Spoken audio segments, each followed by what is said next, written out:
Hello, everybody. Welcome back to the second episode of the Purpose for the Prodigal podcast. I hope you're doing well, and I'm just shooting this quick little intro just to give an update on what happened with this episode. That was kind of abnormal from the first episode. For this one, we traveled out of town about 6 hours away from home, and it was in the guest home, Ben Crawford. With that came like a spontaneous setup, and with the spontaneous setup came some technical difficulties. About 2/3 of the way through the episode, one of the cameras shut off, the other one was still going, so you're just going to see like one clip of footage for like the last third of the episode. And I just wanted to give that update so that as you're watching, you're not caught off guard by that, and you can continue to just focus on the testimony, because all of the audio is there, all of the testimony is there. Ben did an absolutely fantastic job delivering it and sharing it and being vulnerable and truthful with it, so you'll still get a ton out of it. And I just wanted to throw out like a thank you to Ben and Helen for opening up your home so that we could do this and make it possible. It was a lot of fun. We had a good time, and so I'm glad we got to do it. Yeah, enjoy the video.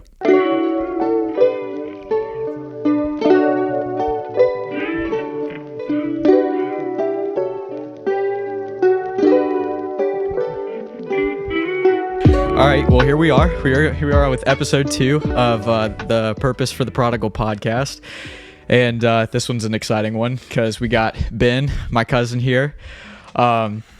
And we're just going to have fun with it and hang out and talk about your testimony. And so I just wanted to mention, like, if you haven't been here for the past episode and you just want to know what's going on, we've got Ben here sharing his testimony just for, people to hear, just to kind of help address the men's crisis going on right now. And so I'm excited to just get to be here. Thanks for opening up your home to us and to the podcast. There's just like things, I threw my cords like all around the area, and so it's kind of a mess. So thanks for just letting me, do with that.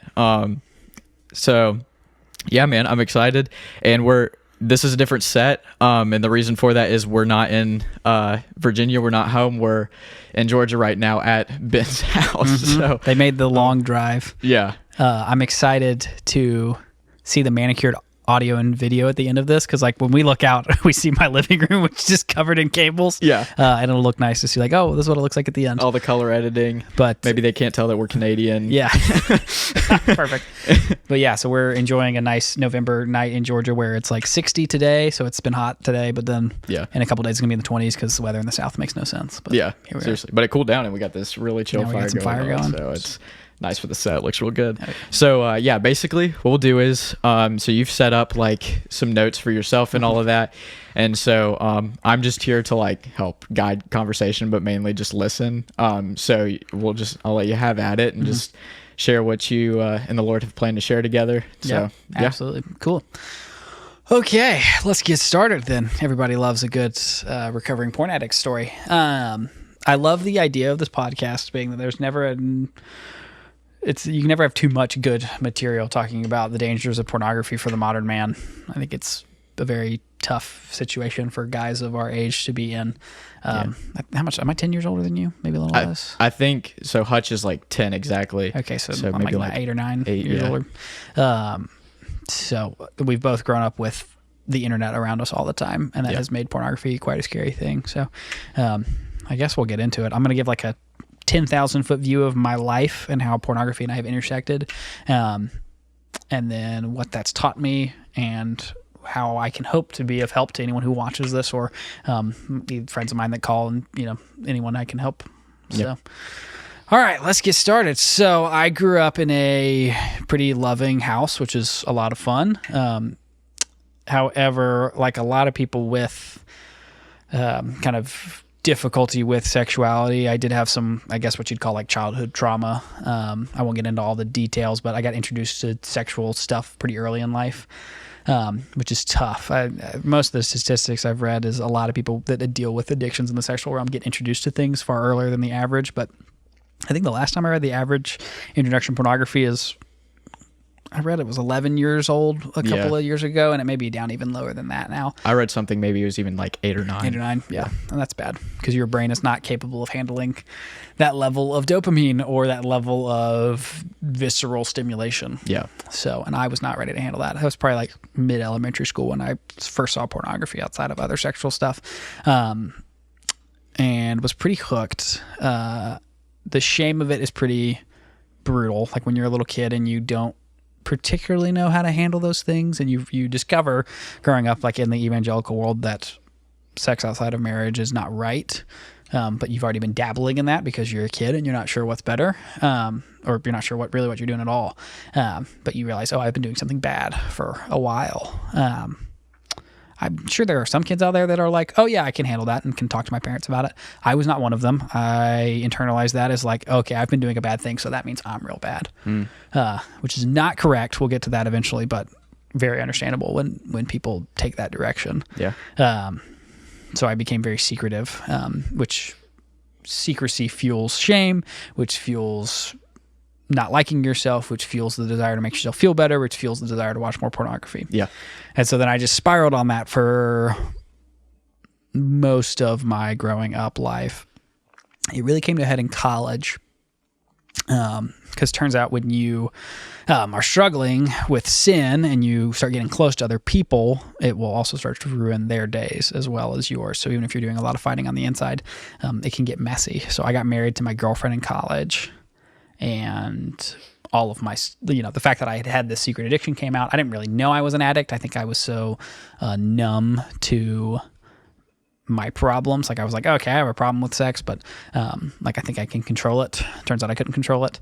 But I, like a lot of guys, thought, well, maybe I should get married. Like that will fix it. I think that's a very big misunderstanding for men. Yeah. Is that having sex and getting married doesn't necessarily fix your problems with sexual sin. I've got a whole thing we can talk about later. This theory I run with that most people have two sexuality. I think a lot of men specifically that struggle with sexual sin. You've got one that's good that you don't really recognize until you get married and start having sex within the right context. And you've got this other one that's fueled a lot by sin. And because I had spent my whole life looking at pornography and struggling with shame and secrecy, I had this monster of a bad sexuality. And so when I started trying to develop a good sexuality with my wife, it just paled in comparison to like this beast I had to kill. And so I just didn't know that was a thing. I ended up relapsing and starting using pornography again after I got married. Eventually, my wife caught me in it. Our relationship got very complicated very quickly. She ended up leaving me, which was tough, like very brutal. To be like barely married, still in college, still felt like a baby, like not really capable of handling all the things because I think I was pretty emotionally stunted from years of pornography use, and that had just really set me back as far as emotional health and mental health. So when you get thrown a really bad thing in life, there's a couple of options. You can either just melt down into a person and just kind of turn into a puddle, or you can try your best to claw out of it. And so I said, well, let's try my best to claw out of it. And God was good and organized a lot of really good people in my life at that point. I started going to a couple different groups, which we'll talk about, like tips and tricks as far as trying to get healthy. Getting with other people and getting connections with people is going to be super essential. So I started doing all that stuff. I started going to counseling. I started meeting with groups, both anonymous and like named groups, and doing book studies. And over the course of the next couple of years was able to kind of right the ship, deal with the things I had grown up with that I didn't understand, and learn to start changing my behaviors to fit this kind of new life and heart change that I'd had. That took a while to dig through. Eventually we got to the point where I was like, okay, cool. I'm like a relatively normal human being now. Or I don't know what relatively normal is, but a human being who can understand where he's come from and can put things together. And can recognize how God moves through things, good and bad, to make our lives happen. And we'll talk a little bit more about all those details eventually. Now I am remarried to another wonderful wife. We've got one beautiful baby girl and another little boy on the way. And life's really good. God has been far nicer to me than I ever deserved for someone who hid in sin and tried to hide from him for so long. Mm-hmm. So he's been really, really good to me. That's probably the like big view of like, that's how I got here. I'm almost 30. I would now in hindsight, I'm like, I was a hardcore pornography addict from probably 10 till 24. I guess 22 is when it all came out. Okay. I struggled a lot after getting divorced. So like mid 20s, I was still kind of wrestling with it. Gotcha. Yeah. Do you think that made it worse? Yeah, well, when everything first came out, I had actually the longest period of sobriety I had for a long time was over a year. And that was when everything was getting really bad, because at that point you're just like white knuckling, and it's like, if I can be good enough, maybe my wife will stay and not leave me. Mm-hmm. That's not very good. That's not a good mindset or way to be at, and it's not really how things happen. People can decide to do whatever they want, regardless of your actions. But I knew the only thing I could control was what I did, and so I was able to stay clean for over a year. Once she left and things started calming back down, I got a lot more lax as far as how aggressive I was fighting against pornography, because I wasn't married anymore. I didn't feel like it mattered as much, even though it did. Yeah. Let me see. I got married a couple of years ago, and we'll talk too about how the bear with addiction is that, like, because you've changed your brain chemistry, like, I'm going to say, like, I have victory over it in the sense of I'm much better than I used to be, but it's still a struggle. And so how long have I been clean now? I think my last relapse was like a year or two ago. It's been long enough that it's like I struggle to remember when it was. Yeah. That's good. Which is good. Yeah, that's a good spot to be in. But it's one of those things you still wrestle with. Right. I think that's a really important point. Just like, it's still, always kind of a struggle, and that's cool to just to be able to show that and say, like, yeah, this is like, there's some roadblocks, in the way, and sometimes things happen, but you just like have gotten back up. And yep. Yeah, absolutely. Jason Isbell has this song called "It Gets Easier," and he was an alcoholic and a drug addict, and the chorus goes, "It gets easier, but it never gets easy." And it's every time I listen to that song, I feel heard and seen in that song. I'm like, yeah, that's very true. It's like, it is easier now than it was when I was 13, and it's easier now than it was when I was 21. It's still not easy. I've talked with some older guys, because I've been in groups with guys of all different ages. Some of the really old guys say, like, eventually your sexual drive falls off, and so some of that gets a little bit easier. But I'm like, all right, so when I'm 80, maybe it'll be a little easier. Right. But I got a lot of time between now and then, so I got to learn how to do some stuff. Yeah. So we didn't talk much, like, previously about what your kind of like timeline looked like. I really don't know, honestly, a ton about your history and what your testimony was going to look like. But is there more that you want to share on that front, or dive into, like, because there's multiple avenues we can take that I think would be really interesting to talk about, like what that looked like in your marriage then, in your first marriage, and like how that affected that, and then like you've got a new marriage now, and like Helen and like, I'm sure you've talked about these things, and it's like, how does that impact this relationship, and like how do you like combat it, because it's constantly, like you say, just kind of a battle that you're working with all the time, but you're 2 years free right now. And so like, I'd be interested to go down kind of that avenue of like how it impacted your marriages both. Yeah, no, that's a great question. Let me think about it. I think a really weird thing with porn use is how we lie to ourselves and say it's not hurting anyone else. It's easier to lie to yourself about that. I think there's a lot of evidence that shows that the porn industry and sex trafficking are involved. And I think it rots us from the inside. So even though we think we're not hurting anyone, we're hurting ourselves. And then all the people that are involved with it. It gets hard to avoid that when you get married to somebody, because especially in the context of a marriage, like sexual intimacy is this treasured thing that's only supposed to be for the two of you. And so even if you are using porn for a very variety of reasons, it is picking something over your spouse, which is not great. Yeah. And a pretty big breach of trust. When it all kind of comes out of nowhere, it really hits like a bomb. So with my first wife, she had her own kind of history of issues. And so me kind of breaking her trust ignited a lot of that. I think that's what made her decide to leave. She just couldn't come to forgive me and just felt like that was it. I can't say much more than that, but I got it from the sense of like, oh man, I really dropped this bomb on her, because I didn't even know my problem was this bad. It took me like relapsing inside of marriage to be like, oh, okay, like nothing that I've done will fix me. I must I have a problem. Like I can tell now finally, after years of ignoring that I had a problem, like, oh, it's definitely there. Yeah. Versus it's way easier with Helen of like being someone who is pursuing health and trying to understand my brain and what makes me, to go to her like when we were engaged and be like, hey, like this is a thing for me, like this is part of my life. If you don't want to get married to me, that's cool. because of this as like a sin pattern, like because I'm an addict. I think most addicts, I would hope, folks that are in recovery, like would tell that to their significant other, because whether or not you look at porn or do drugs or drink alcohol, like that's a big breach of trust, and it's a lot for your spouse to wrangle with. So it was nice to be on the front end to be able to talk to her about it. Obviously, when relapses happen, they're always hard. They're way harder on your wife than they are on you. How would you suggest to handle that? Like that conversation, like I know there's probably a lot of guys out there who like struggle with this in their relationship, in a marriage, and like would you go about it? How did you go about it? And what would you suggest to men, like through what you understand, like to handle it? Yeah, I think one of the biggest things you can do to help yourself is to have guys around you who your sin doesn't directly affect, because they will be the best sounding board to practice these sorts of conversations and talk about. So like I've got my best friend. He was the best man at my wedding. We've been known each other for years. I love my wife a lot, but if something happens bad to me, he's the first guy I'm calling. Because from one guy to another, I can tell him like, your main instinct is going to be to cover your sin.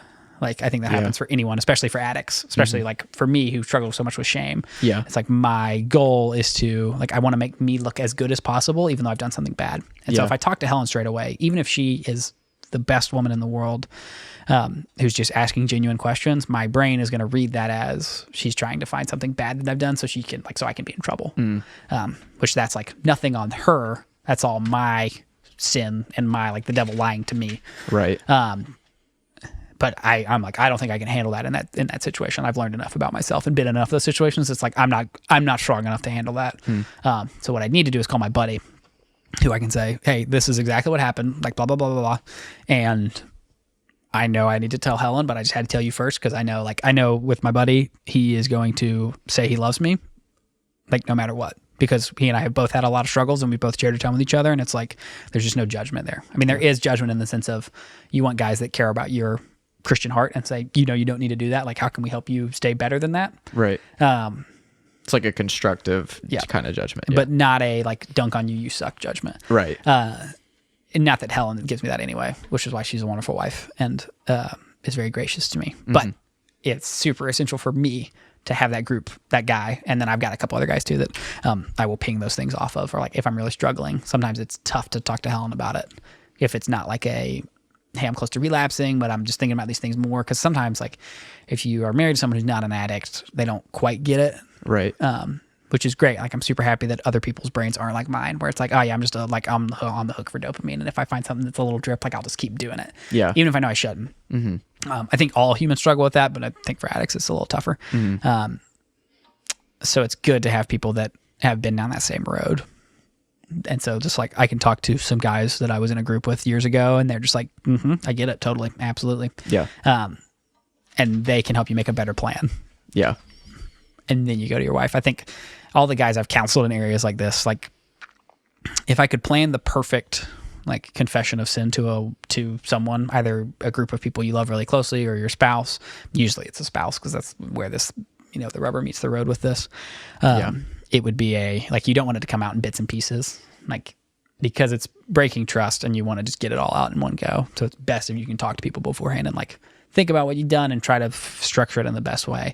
Not because you're trying to lie or make yourself look the best, but because you've worked through it with some people and have a plan to try to change your life for the better. Yeah. If that makes sense. Yeah. I think that's really cool. Just important to have like men in your circle to be able to like go to, and they can like accept like the flaw that you're bringing to them and like not sugarcoat like the judgment of like, it's bad, but it's like, I'll be there to like support you and help you in any way that I can to like get you through that.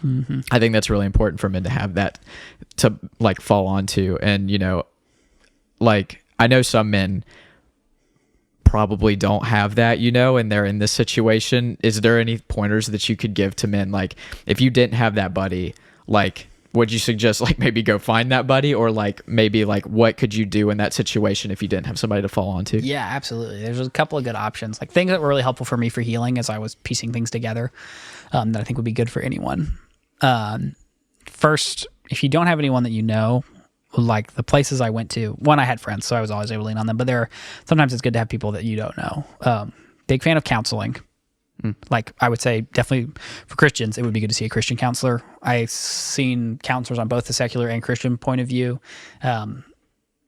it makes more sense to be talking to a counselor who's from your same worldview, because they can help you kind of feel some stuff. Like, especially talking about pornography, like some secular counselors are like, pornography's fine. And so it's not going to work well if I think this is a problem in my life and they don't think it's a problem. Right. Yeah. So that makes sense. Counseling is good because you pay someone money to sit across the room from you and you can just tell them anything and they're not going to tell anyone. So that's great. Yeah. And so if it's like, I don't have a friend I can tell because I'm worried my friends are all like, or, something may happen and it disrupts my friend group or whatever, like just go see this other person, and you give them money and they say, cool. And they'll give you some advice and it's great. And so if they're a Christian counselor, they should be forming that out of the gospel, which is kind of the key. Is just, not just how do we change your behavior, but how do we change your heart? Yeah. So that's great. There are also a bunch of anonymous groups. Like there's Alcoholics Anonymous, there's Sexaholics Anonymous, which is SA. There's Samson and the Pirate Gangs is another group of like anonymous people. And then there's NA. Like obviously it's best to go to a anonymous group that fits with your addiction, but if there's not one for your specific thing, like I think it's good to just go to any of them. I spent probably 2 years going through the steps and meeting with people. I've since, life's changed and I've gotten busier, and so I haven't stayed plugged in with a sponsor and things like that, as I've kind of built my own support network. Yeah. But it was super great to get together with people, like, because it's anonymous, and some of the folks in there like have way more impactful stories than me, just in the sense of like the things they've done and how good God has been to them. It's the most humbling room I've ever been in, is to hang out with a bunch of people who are all in the same boat of like, I'm an addict and I'm real broken and I'm here because I want to be better. Yeah. And so some of that's really awkward when it's with people and trying to break down those barriers between people. But in an anonymous group, everybody is there. The folks that have been there for a long time, like they do a very good job leading the way of like, we're just throwing off our load and talking with each other. Like, set everything down outside the door and come in and just bare your soul. And it's really good. So if you don't have anyone to talk to, I would find a group. Groups are great. Counselors are great. But obviously having friends that are near you and know you is ideal. But if you don't have somebody, then you don't have somebody. Yeah. Well, cool. Do you have more story to share, or can we dive into more of like statistics? Yeah, like we can do some of that. I was trying to think. Like, there's a bunch of tiny details, like the things that, as weird as it sounds like, as the years gone by, I've started to forget. Yeah. Well, like most of the hard stuff, but like that's pretty much the gist of it. We can skip the rest. Cool. Okay. All the little details. Nobody. Those are we can skip all those. Yeah. Well, that's good that you're at the point where you're starting to forget. But I have noticed that I'm like in my own journey, and having passion to start this up, there has been moments where I'm like, I knew something was bad, but I forgot that detail. It's like, so it's good to like be able to go through it and rehash it and just like remember like what you went through, and then that can kind of help you help other men too if anybody comes to ask you and talking about it. So yeah, I guess I'll say for anyone who watches this, like most of the books you read about sex addictions hurting marriages, I've discovered I'm in a weird spot because most of the books are like, I used porn and then I came clean to my wife and we stayed together and now our marriage is awesome. Like most of them are happy endings, which is good. It's my genuine goal for anyone who is stuck in sexual sin, is that if you're married, is that you tell your wife and you guys figure out a plan and you reconcile and it's beautiful. But that did not happen for me, and getting divorced sucks. It's really hard. So if I can be a voice like kind of on the counter side of like, it should be a good ending. Every book I've ever read is a happy ending. I've never read a book where it's like, I came clean and then my wife left me and it sucked. Yeah. But that's my story. And God is still so good in that. And I would not have traded that for the world. Like my life is incredible now. And if I would go through it again. I would go through it again 1,000,000 times to get to see how God has treated me and changed me through that. Yeah. And from what I kind of understand from your story, from what I've heard, is you fought really hard, for that first marriage. And it's absolutely. What are the steps that you went through? And I know it didn't work out, but from what I understand, you just did what you were you just tried really hard to keep things together and just do the right thing. And so what would you? Could you kind of walk us through that and how you felt through that and what you, because I'm sure you sacrificed a lot too. I'm sure it was really hard to go through that. So just kind of walking through what that looked like and maybe help other guys understand kind of what it looks like to just kind of try to mend things, do your best. Yeah. I think to summarize it all, because I'll feed it into something I wanted to talk about tonight, was taking responsibility for the things you do in your life is super important. Yeah. And I want to talk more about that, because I think that's how you not cure yourself of addiction, but that's how you learn to fight bad habits, is learning that God calls us to be responsible. And that actually, while responsibility seems really hard, and most of the modern world tells us and feeds us this pleasant life of doing nothing, and that's what porn feeds us to, is like you do nothing and you get all the benefit, that actually you'll be happier and more fulfilled if you take responsibility and do stuff. Yeah. And so a lot of what it looked like in my first marriage was like a crash course on taking responsibility, because I had just kind of flitted through life. And so when it's like you hit this wall and you're just looking around like, what have I been doing? It's a lot of like, if you've broken trust with somebody, they're going to make a lot of demands of like, I want you to change this and this and this and this, and you just got to do it. Usually in the case of a healthy marriage with at least one emotionally healthy partner, like those demands are not extreme. And so it's pretty easy to like, oh yeah, I'm obviously going to stop watching pornography. I'll change some habits. I'll do this and that. In my case, since there was a little bit of extra stuff going on underneath the surface for her, some of the demands got pretty extreme by the end. So I bent as much as I could backwards to do all of those things. And I think I did a pretty good job of doing them all. It was a lot of changing my behavior. I didn't do very much for a year. I was basically under house arrest, like just kind of hanging out and making sure I wasn't getting close to anything, doing a lot of study, doing a lot of very dedicated effort internally to change how I thought about things. Yeah. So you were just taking a lot of like self-improvement kind of time, like just trying to figure out how to heal. Yeah, a lot of reading books, a lot of going to groups, a lot of going to counseling, a lot of that. And so that was good in the long run. My hope was that it was going to feed into a reconciliation, because we had separated in the middle of all that. We'd stay together, try to make it work. We ended up separating. My hope was that was going to lead to a reconciliation of like, hey, I've done all this work. I think I'm a lot healthier. Like I would love to stay married. We got together to talk about it. She opted out of reconciling, and so she decided to file. I wish she hadn't, because I think that was the wrong move morally, but it's weird. It's a very weird spot to be in my brain of like, I'm happy that happened because my life is great now. Like I live in this cool house with a fireplace and a baby, and like my life would look very different, I think, if we'd stayed together. So I'm happy, but I'm also sad because that was like, I think there was some sin in that, and a lot of sin wrapped up in that. And a lot of it was learning to break down my defensiveness about my sin and about myself as a person. Because when you've done something wrong, like taking responsibility for it is, I think, in a certain way, being able to say, I did do this thing wrong. It doesn't make me wrong as a person, but you got to be able to own up to something you've screwed up. Yeah. And understand that doesn't make you the worst person in the world. I think I struggled with that for a long time, because I think that all fed back to me as a kid, being like, I've done this bad thing, therefore I am bad. Yeah. Which is not the case, but it's very hard to overcome those walls you build in your brain as a kid. Right. Cool. Well, yeah, let's dive into like the responsibility taking. I think that's really cool.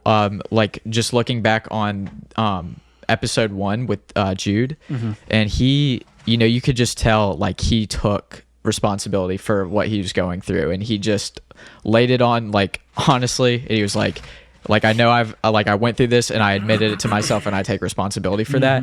And when he started doing that, like the maturity and just the growth, like you could tell, just like it happened all so fast. And he's been clean for, I think he said 7 months. And so I think that is a really important point, just being able, because I think some guys, it's really hard, it is really shameful. And I'm a Christian, so I don't understand fully the perspective from like secular men, but I have heard that like there are men, who don't believe in Christ, or like, and they do still feel like that kind of shame, or like something is up, And so like, yeah, I just want to kind of dive into what you had to say and your experience with like just taking responsibility, what that did for you, what that did for your relationships with your family and the Lord and all that. So.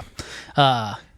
Yeah, it's super important. So obviously we're both believers, so we're going to be framing this from a perspective of God calls us to a certain standard of rules and doing things, and we believe that human beings are sinful, and so a lot of our base urges are to not do the things God wants us to do, because we want to be selfish, but God calls us to serve others. I think that is the most sensible thing as far as thinking about responsibility. Like it all feeds into the Christian worldview really well, but I do think it fits in a couple of other ways, like for non-Christian worldview, like guys that feel like something's off. Like I think that's the Spirit nudging them. Like I think all of us being humans, like we carry we're images of God and like image bearers of the Lord. And so I think that our consciences speak to us a little bit and just how God wants us to. Our consciences speak God's law to us. It's written on our hearts. And so we oftentimes will want to do the right thing, even though we don't quite know why. So I think that's some of that in play. But I also think taking responsibility is good for society. So if you're not someone who's a Christian, you're like, well, why the heck would I do that if I don't believe in this antiquated set of books from Palestine 2,000 years ago? It's like, well, it's also good for everybody if people take responsibility for their actions. Yeah. So there's that. I think about it like there's this whole idea of the manosphere of like these content creators that are dudes who are like, you should just make money and like really red pilled. And bang women and like use surrogates instead of like getting married. And like, that's a little aggressive. It's really tense. Yeah. I'm like, I don't think that's what taking responsibility looks like. Yeah. Doubling down on the other side. Yeah. Where it's like, you really take charge of your life and you control everybody and you're just the lone wolf who's on top of things. Like, I don't think that's right. And I also don't think living like a man is being really passive. And I think modern society is grooming men to be super passive. I was super passive. I tell most folks when I meet with them about stuff like this that I don't feel like I became a human being until like the middle of college when all of this stuff started coming out. Because as I look back, I'm like, man, there was so much stuff. Like, I wasted so much of my life when I could have been doing stuff because I was just like playing video games and watching porn. Not that porn's bad. Not that playing video games is bad necessarily, but it does help. Like, those things together and just living in the age of the internet can really sap all of our desire to do stuff. Yeah.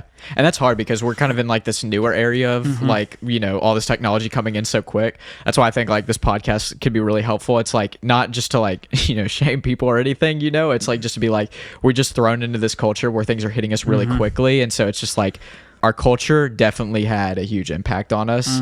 And there is like blame to be put on culture, but also you just got to take responsibility for like, you did fall into that. And it's like, you did like put yourself in that situation, even though, it may seem like unfair, like it just happened so quickly. Like, you can take the responsibility now to like get yourself out of it. You can pick yourself up, or help, like call on the Lord and be like, Lord, like just talk to him and get him to help you, out of it. Cause I think that makes it 10 times easier. Just being able to like call on the Lord and ask for his strength, and he'll, you pointed out something earlier. You said, the Spirit, like for secular people, like they have that conscience, and it's like, the Lord, I think that too. I think the Lord definitely kind of pokes at you, but I think, then there's shame that comes with that. And the shame, I don't think it doesn't have anything to do with the Lord. Like the shame is just like, all the enemy. But like I think the Lord definitely does just kind of poke on everyone and just be like, hey, like there's something up, and it's,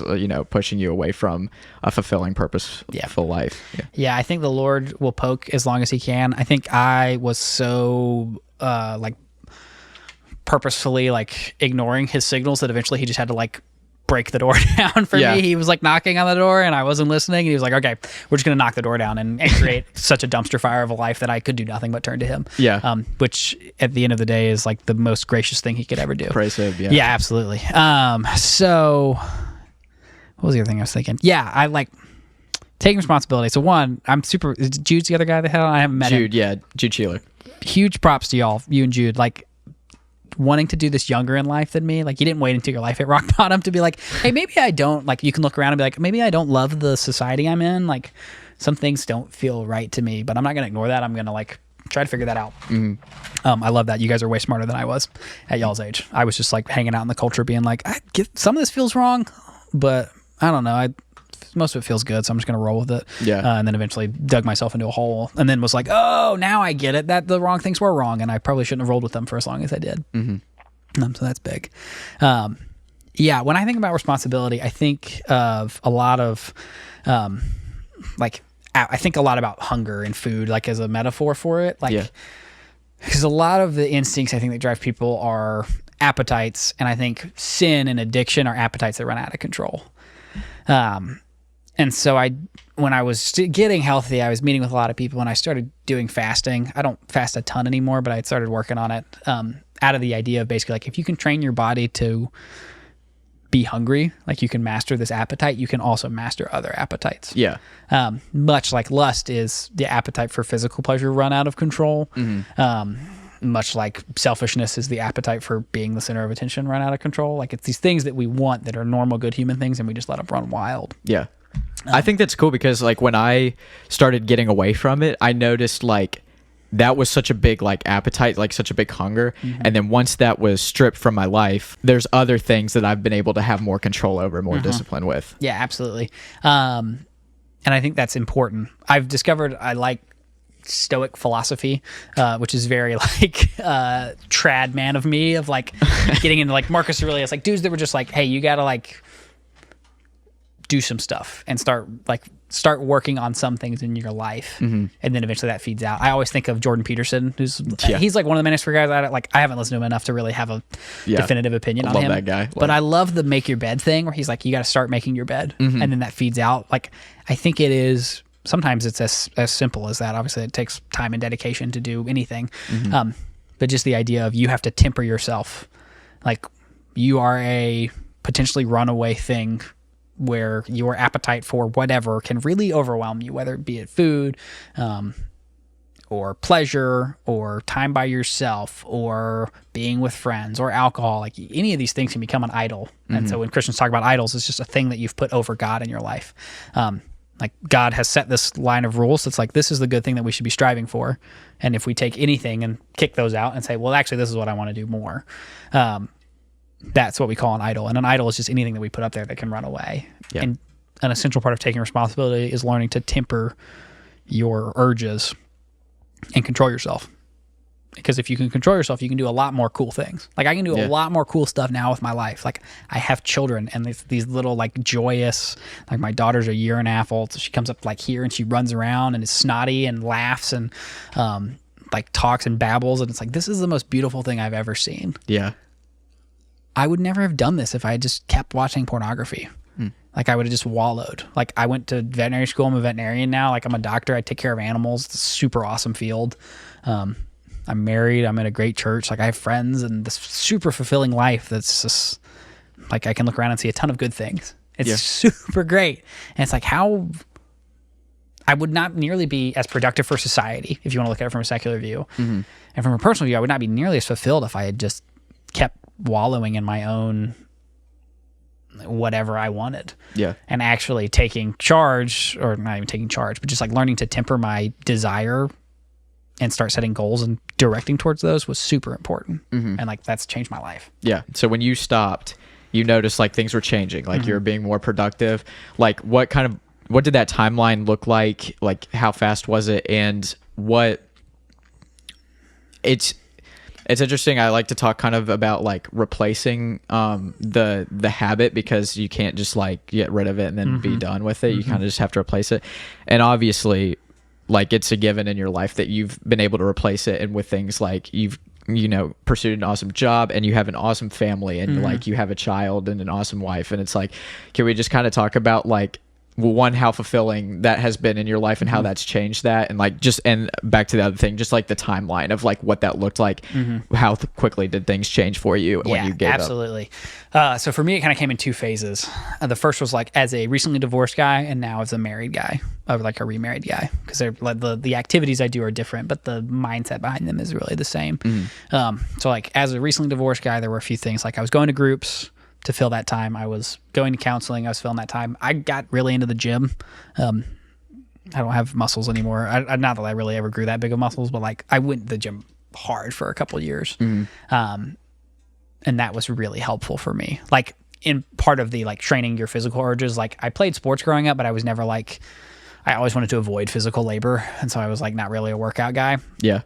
But turns out, if you have a lot of bad voices in your head, you can go lift a heavy thing until they go away, and then you feel better. It's like, wow, this is incredible. You can give yourself dopamine through other pathways rather than being on the internet and just like blue lighting until 3 a.m. It's like, oh no, wait, I can just go to the gym and lift and feel a lot better. Yeah.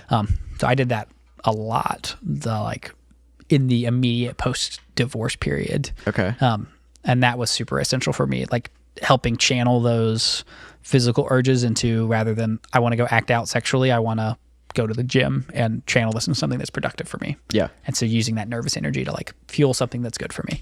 I think that was good. I'm gonna lean over my notes and look at some stuff. Sure. And also, gym seems like kind of like a consistent thing that guys will say, like, really helped them out. Would you say like that was like one of the main things? I mean, obviously, Lord, and then, gym, but like you had gym, and then was there anything else, or was like gym really dominant in helping you kind of get that energy? Gym was pretty dominant for me. the other things were like groups. So like going and meeting with other guys who were struggling. Okay. Because you feel alone. You're like, especially when you're divorced, like your wife leaves you and you're like, well, shoot, like the person who said they were going to love me forever is just like pieced out. So like I must suck pretty bad. But if you go to if you get with other guys that love you and guys that struggle in the same way you do, they're going to let you know like that's not actually the case. And that's how I met some guys that had been divorced. And so they were able to walk me through like, hey, my life's different now than it used to be. So just give me sort of a vision of the future of like, okay, I'm not always going to be this sad. That's good. Yeah. My family was good too. I had sort of drifted away from a lot of my family in the midst of all this marriage stuff because my wife at the time wanted me to be kind of separated. She didn't think they were giving me a lot of good advice, which in hindsight was not true. They were very helpful, but she was trying to separate me from them. So I reconnected with a lot of them, so that was good. And then I started being on time more for things, which was a weird thing. I started doing more prayer, more reading. I loved reading as a kid, and then I quit in college, and now I've gotten back into reading. Like just something as simple as that, like reading either the Bible or other books, like just learning to fill my time with other things rather than just being on my phone scrolling Twitter. Yeah. I also got off Twitter. I got off a bunch of social media, which was super important. Yeah. Is it X now? Whatever the kids, X, what do the kids call it these days? Yeah. Elon mainly. Yeah, I'm an old man now. I'm out of Tic Tac or whatever it is. Tic Tac. Yeah, that's right. Yeah. You're saying that in your like little wooden chair and everything. Old man noises. I got off a bunch of that, so I did like a big media cleanse. I'm back on social media now in a pretty small capacity because after years, I'm like, okay, I think I can handle it. Right. Yeah. How do you balance that? Do you just like kind of do like maybe watch a little bit or like? Yeah, just a lot of time management of it. Now that I'm busy, it's changed a lot as a married man. I got kids and you're just busy. You just have less time. Right. Yeah. It's a lot of talking with the guys that I'm close to about like how I'm feeling about it.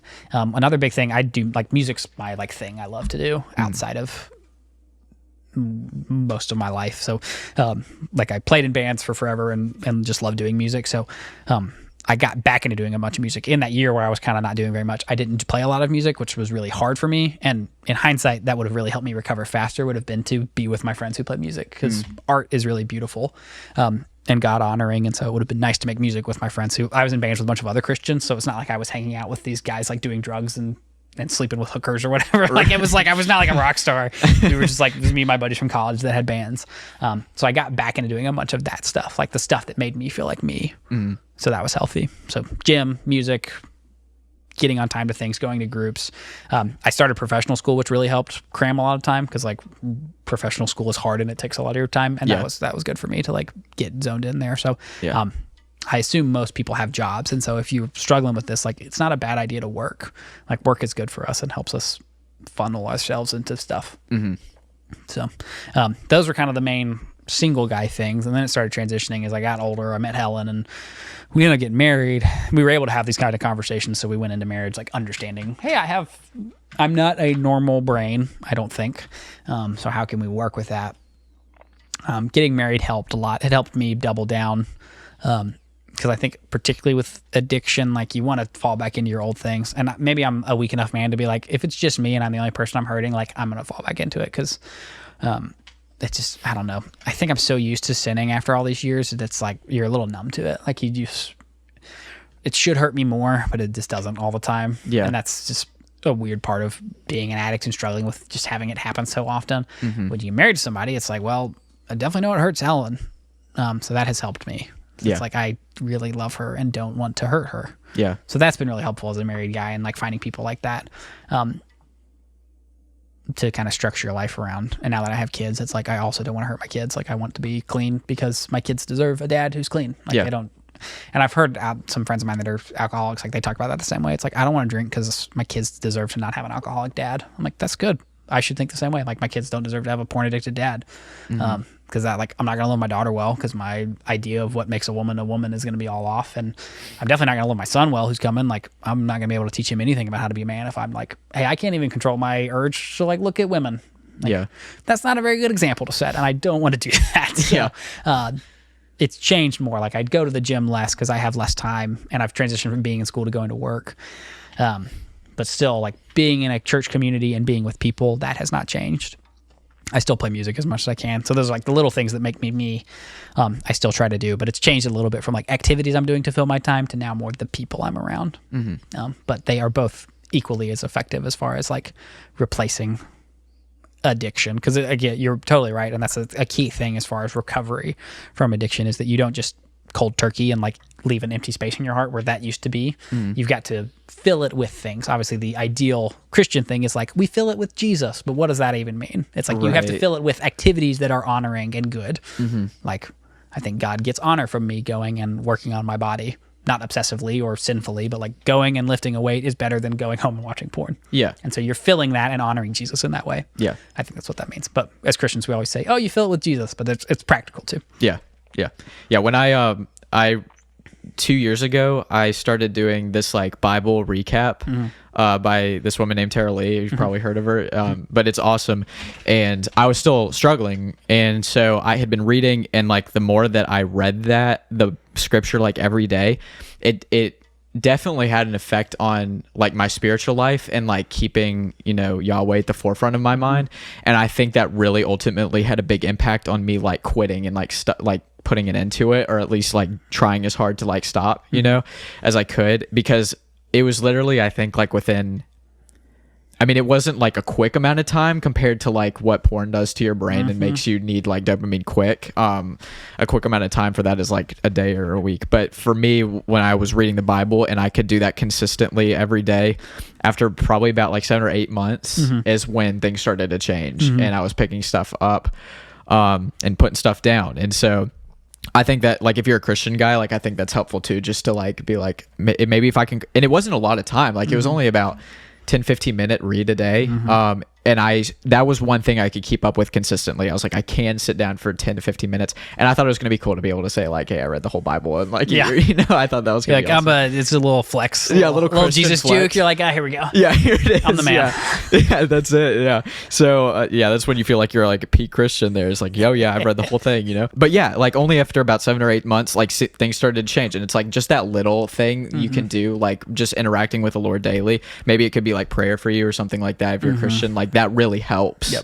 Get things going, and like the Lord really just steps in and knocks it all out. Yeah, it took months to years for me to really make hardcore changes, like make them feel solid enough that's like, okay, I'm a different person now. And that was with meeting with like a couple nights a week. I would go to different things, do it every single week, all year, couple years, and then it's like, okay, cool, I think about things differently than I used to. Yeah. So it does take time. Yeah.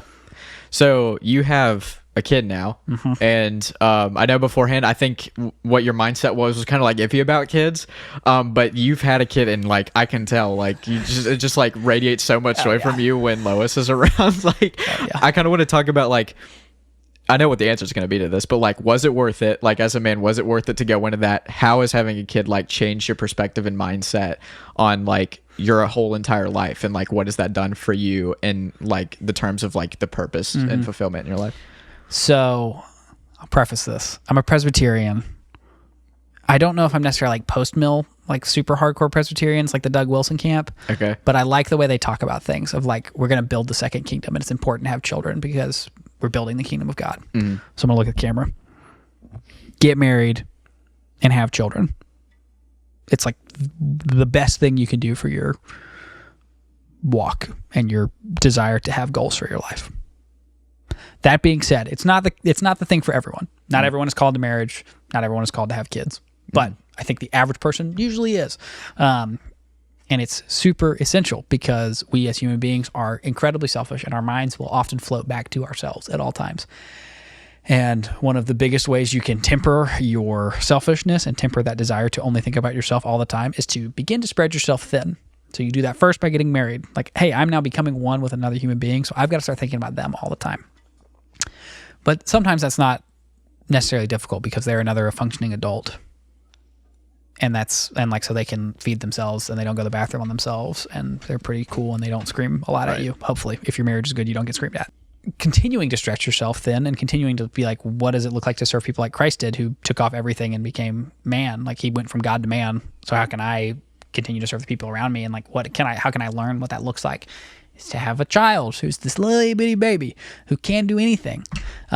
It's going to stretch you a ton. Like I had a really good friend of mine who said, he was like, you as a dad, there's going to be some time where you're just insanely mad at this baby. He's like, what you got to do is just put the baby down, do whatever you got to do to get that anger out, and then just pick them back up, because you can't be mad at the baby because it's a baby. They don't know what they're doing. Yeah. And for me, that happened. Lois was a couple weeks old, and we were walking. We had just moved in this house because we moved when she was really little. And I was walking. There's this long hallway that goes down the house, and we were walking. It was like 2 or 3 a.m., and she just wouldn't sleep. She would cry if I put her down, but she would be quiet if I walked with her. And so kind of the newborn stage, you're trying to let your wife sleep as much as possible because they just pushed a baby out. They were hurting. And you're like, okay, I didn't go through like a Herculean effort, so I can walk. But after like an hour of walking, you're like, oh my God, I'm so tired. It's 3 a.m. I just want to go to bed. And Lois just wouldn't sleep. And it just like, I felt like I was going crazy. And so eventually I just put her down on the couch because I was just like, I was trying not to get mad at her because she just wouldn't sleep. This is a baby. So I put her down, and I was so like worked up that I just like got down on my knees and like slammed my hands on the ground, like was just prostrate on the ground, like, God, please let this baby sleep. And then I was like, I took a couple breaths, and I was like, okay, we're good. Picked her back up, started walking. She fell asleep like 15 minutes later. That's after a little more walking. And then I was able to put her down, and she slept for a little while, and everything was fine. But that, like, just that instant, like, it was good that I had friends who gave me that advice. But I also saw in that, like, how selfish am I to be mad at this like little baby who's just like trying to sleep. Yeah. It is super inconvenient for me that she doesn't want to sleep at 3 a.m. Right. But it's also so good to be able to watch her be a human being. Like, it's so cool. So I'm super dad pilled. So I tell all my friends that are single, like they're married, that have kids, I'm like, you should have kids. Obviously, it doesn't fit for everybody's lifestyle yet, and money and all those things. Like, don't have kids sillily. Or without proper forethought, but it's going to stretch you a lot, and being stretched is good. If the goal of our lives, like Heidelberg Catechism, the chief end of man is glorify God and enjoy Him forever. If we're supposed to glorify God, He's going to continue to make us more like Christ. And if Christ was such a servant, we've got to learn how to be such a servant too. How can I serve the people around me? And having kids is a super great way to do that.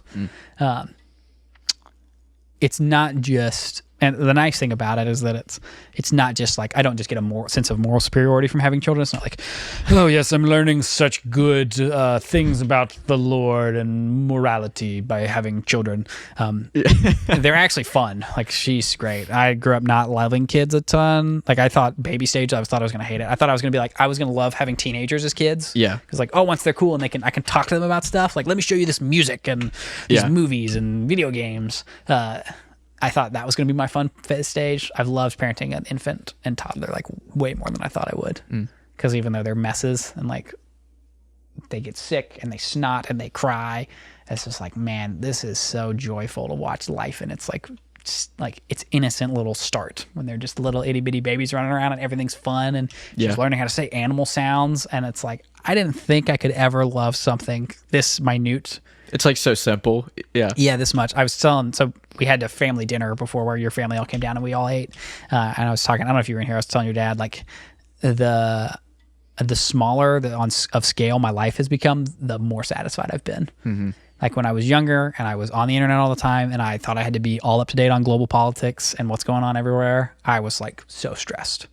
And now that I just go to work and take care of people's animals and I come home and I watch my baby and I go to church, I'm like, this is awesome. Like, this is this is great. I get why farmers 300 years ago were like, yeah, life's pretty good. Like, I don't know what's going on down there 5 miles down the road, but I'm good here. We got food and water and a place to sleep. Yeah. I'm like, cool. Simple is good. Mm-hmm.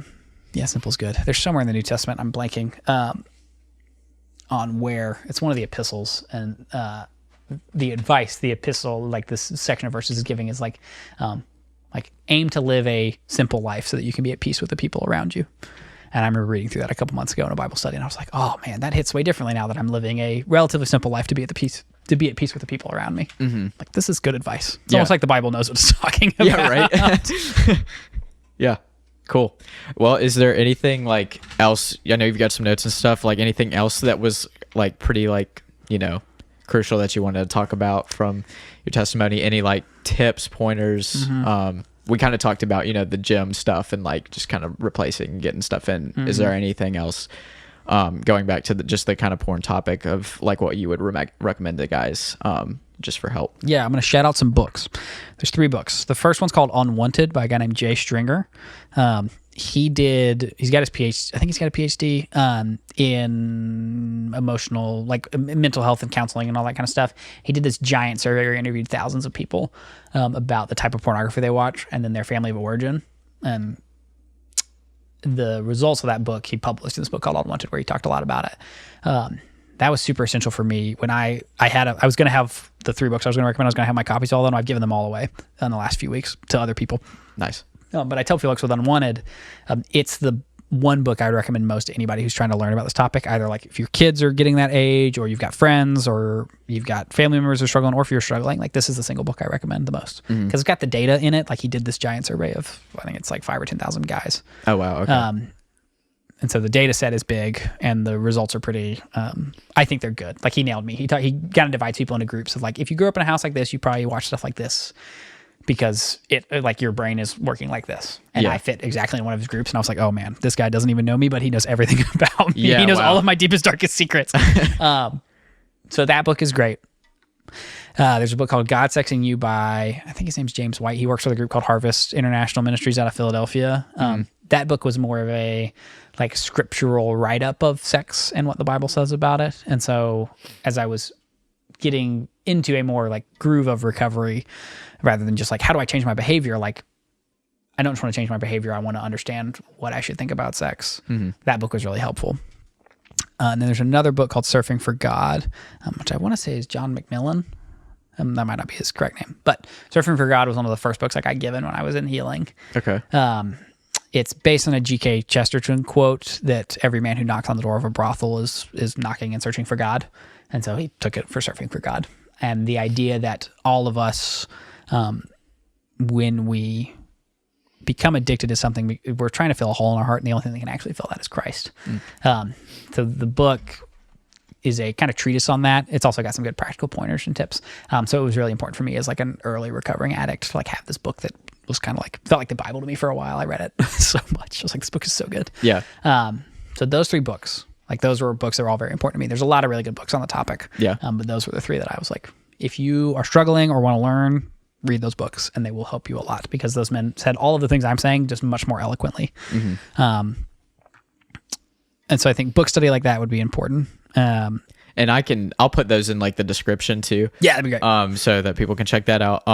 And then you'll roll on with, I know you've got some other points to make too, but just on the like book side of things, I know for some guys who are like really porn addicted, like it can be hard to focus and like just sit down and like read a chapter of a book. And so is there anything else that you would recommend, any content that you can like check out by, I don't know if these guys have YouTube channels or something that talk about this? Yeah, absolutely. The best podcast series I like is this group called Pure Desire.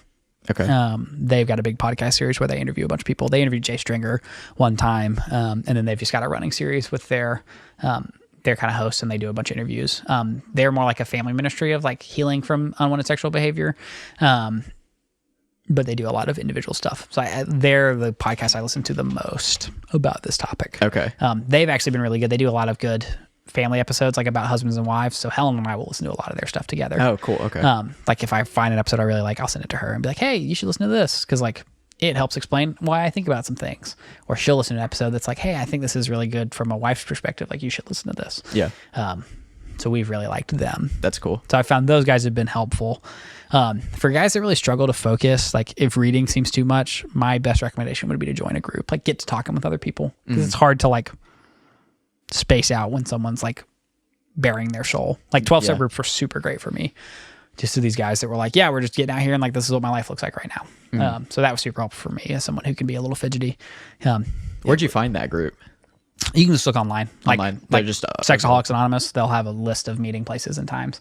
Okay. Like Athens, there was a Wednesday night group that met at 7:30 p.m. every Wednesday at this church on the east side, and so it was like 5 minutes from where I lived. I was like, all right, that's where I'm going. And okay, so over a couple of years you meet those guys and it's cool. That was good. Counseling was good too. I would recommend counseling for most folks that are struggling. Like it's good to either talk to a guy you know about it or like a pastor, because pastors are going to know, like can get you set up with the right kinds of people. I've had some people who it's like they struggle with focusing on stuff, but if you're going and paying someone money to talk about your life, like hopefully you will use that effectively, because you're like, it's not just like, oh, I need to get better. It's also like, I need to get better and I'm paying money for this. So I should probably like use the service instead of just throwing my money down the toilet. Yeah.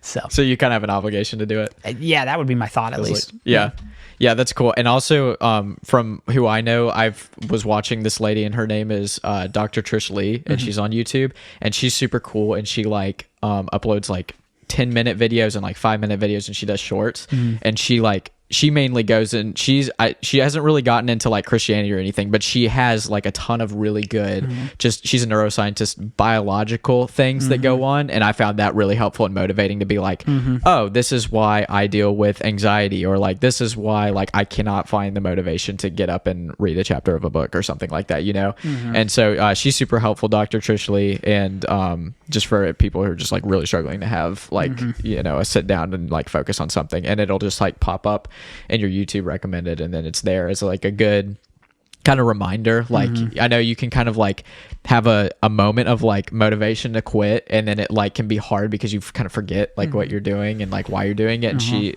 her uploads really help out, just like have that reminder, like, oh yeah, like biologically this is why I'm going through this, and this is what I can do, you know, kind of thing. So absolutely. Yeah, it's good stuff to know too. I think an essential part of things to do is just putting barriers between yourself and your sin. And like, what I mean by that is some stuff to make it more difficult. Like, if you study yourself, you'll realize I act out in certain ways at certain times. Most of us like to follow patterns.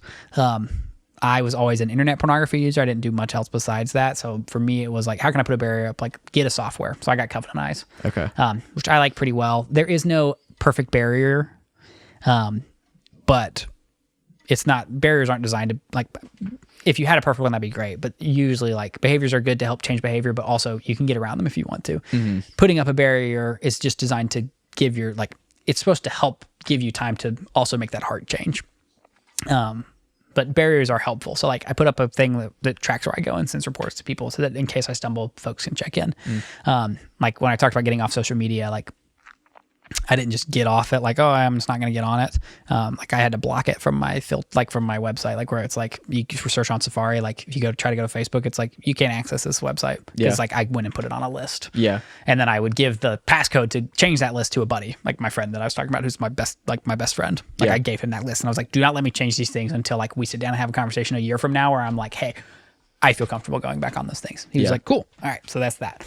So like you change these things about your life to give your brain time to reset. Because it's like, now I can look at Facebook and not be like, oh, cool, I want to go look for something like to act out with. Right. Now I can just be like, haha, funny Minion meme that my mom shares. Like those are great.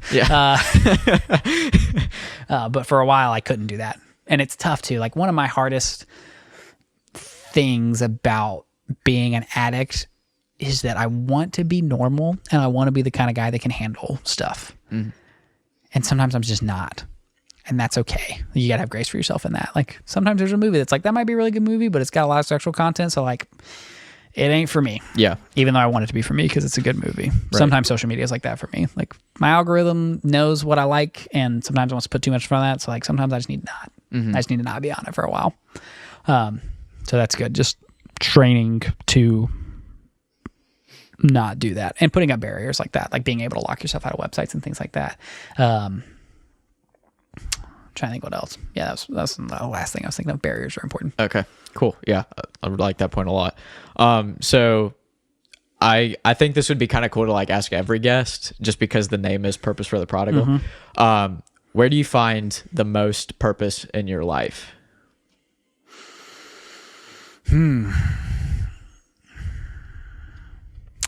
I think off the top of my head, I would say my family. But when I think about it more, I only have the good things I have because of God's grace. And so I think I find purpose in just getting to live that out. Like just getting to exist is purpose itself. Like I think I struggled for a long time with wondering why I exist and why I'm here. But I've discovered that like I'm not in charge of anything. And it's not really my job to be in charge. It's just my job to exist and enjoy my life. And do the right things. Obviously that's pretty essential. But that in itself, it feels like it felt like the key that unlocked a bunch of stuff in my life. Like I'm no longer shackled by this weight of like, what am I going to do? I better be important. It's like, I'm just here to like be fine. And I don't care if anybody remembers me when I'm dead. Like I hope my kids do, obviously, but like if nobody does, it's fine. I got to exist, and that's pretty fun. And I believe that there's a God who exists and created the universe, and he made me himself. And so if he cares about me, then I care enough to live and enjoy my life. Mm-hmm. That's awesome. Yeah. Great.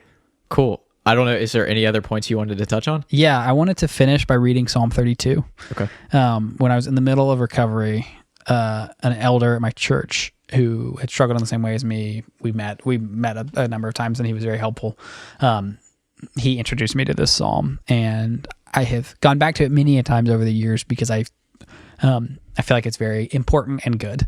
So I wanted to read that. I got my Bible over here. The title is Blessed Are the Forgiven in my ESV Bible, which is a good place to start as someone who is coming out of sin. And for anyone who comes out of sin, I would recommend you read this psalm because it's important. It's a good reminder that being forgiven is good. I'll read it.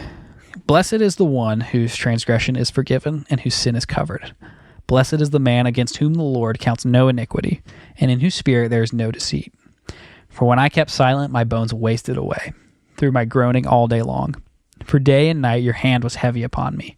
My strength was dried up as by the heat of summer. I acknowledged my sin to you, and I did not cover my iniquity. I said, I will confess my transgression to the Lord, and you forgave the iniquity of my sin. Therefore let everyone who is godly offer prayer to you at a time when you may be found. Surely in the rush of great waters they shall not reach you. You are a hiding place for me. You preserve me from trouble. You surround me with shouts of deliverance. I will instruct you and teach you in the way you should go. I will counsel you with my eye upon you. Be not like a horse or a mule without understanding, which must be curbed with bit and bridle, or it will not stay near you. Many are the sorrows of the wicked, but steadfast love surrounds the one who trusts the Lord. Be glad in the Lord and rejoice, O you righteous, and shout for joy, all you upright in heart. So that's awesome. If I could summarize my life, it's that psalm. Like I hid, it was awful. I finally was like, I'm going to take responsibility for my life, and God forgives you. There is forgiveness for anything. Doesn't matter what you've done. If you don't feel like you have anyone that cares in your life, feel free to reach out to me because I've probably got a story of doing something worse. And would be happy to help you understand that there is forgiveness for what you've done. And in the same way, like we're not supposed to be like a horse or a mule. Like if our urges are uncontrolled, we're just animals. And striving for something better than that is that's a worthy purpose in life. Yeah. So awesome, man. There you go. There's my biblical scholarship for the day. Fantastic. That's awesome. All right, cool. Well, I guess we're kind of wrapping up. Now you said people can reach out to you. Maybe we could throw I don't know how you'd want people to contact you through. Yeah, we'll put my Instagram or Facebook up, something like that. Cool. Stream my music on Spotify. Help me make money. Yeah.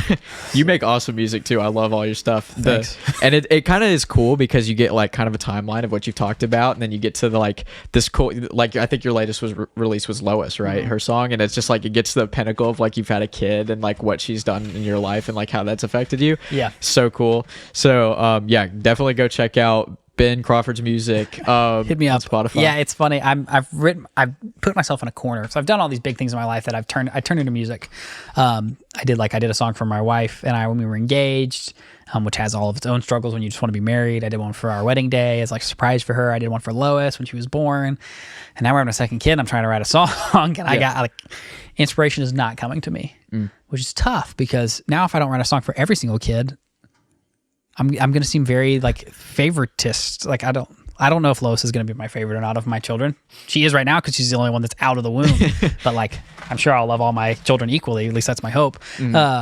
So I've got to have a song for them all now. Yeah. So I'm struggling. We'll figure it out. Set it up. Yeah. I've discovered trying to write a song for what I want to tell my son is way more complicated than what I want to tell my daughter. Because my daughter, I'm like, you're amazing and awesome. But my wife is going to teach you all of the mysteries of being a woman. I don't know anything about that. So I just get to rejoice in you existing. Yeah. My son, it's oh boy, how do I don't be like me. That's the name of the song. Like, don't do any of my mistakes. Go make your own. Just please don't do what I did. Yeah. So we'll figure that out. I'm hoping God will strike some inspiration over the holidays. I'll get like, a flash of lightning and a chord progression and some words. Yeah. We'll see. Yeah. So there's music to look forward to. Yeah. So hopefully a release coming next year. Yeah. Sick. And what's that one called where All My Homies Hate Engagement or something? Yeah, I think that song is so great. I love it. I used to grind that song. It's good. It's a great one. I love punk music and pop punk. So I wanted to write a punk song about being engaged.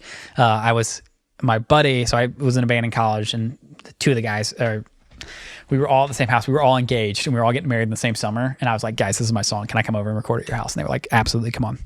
And so we did gang vocals on the chorus of all three of us engaged guys. And because I was like talking about the song, and they were like, yeah, no, these lyrics make a lot of sense. Like, being engaged is hard because you want to be married, and your physical urges are strong, but you can't say no to them. And so sometimes it feels like you're just stuck, like waiting for things to go forward. So that was that song. I had a buddy who plays drums professionally come drum on it, and he went real hard on it. And so it was fun. It was fun to make. Yeah. That's it. Yeah. It was a ton of fun listening to it. It's just like the chord progression with the electric guitar just sounds so cool. Like, I was never really into like punk or anything like that. When I listened to that, I was like, I could dig this. I was like, this is sick. So yeah, awesome. I think that just about wraps it up. And so thanks for coming on and being vulnerable and honest and just sharing your story with a bunch of other guys out there who hopefully, can really take maybe some pointers and get some tips. Maybe they found a little bit of light in your light. And so, and ultimately the Lord's light. And so that's really cool. So yeah. All right. So I don't love doing this, but I realize the importance of it as a YouTuber now. So I'm going to throw it all out there. First off, if you like the video, if you put an actual like on it, it actually shoots it out into the algorithm. So other guys who are looking for this kind of content like you, it will show up in their feeds as well. Also, sharing the video to guys that you think would be interested in it, and also doing little things like commenting. Commenting is actually a big one. If you just throw something in there like, I got value from this episode, that does a ton in regards of like getting YouTube to notice it and put it out into the algorithm for other men who are searching for this kind of content. Also, just for you, if you want to see more of this content and you want to be notified, you can subscribe, and that'll make sure that it's constantly in your own feed and you can see up to date. We're planning to do about 1 episode per month. That's the rate we're doing it right now. And then we're doing shorts and clips in between that time. So you get a little bit of that to hold you over until the next episode. So yeah, like, share, subscribe, comment, all of those do a ton to boost the video and get it to other people who are looking for this too. And also, the biggest thing you can do is just pray for me and pray for the podcast. That would be the greatest impact that you can have on this podcast. So thank you very much.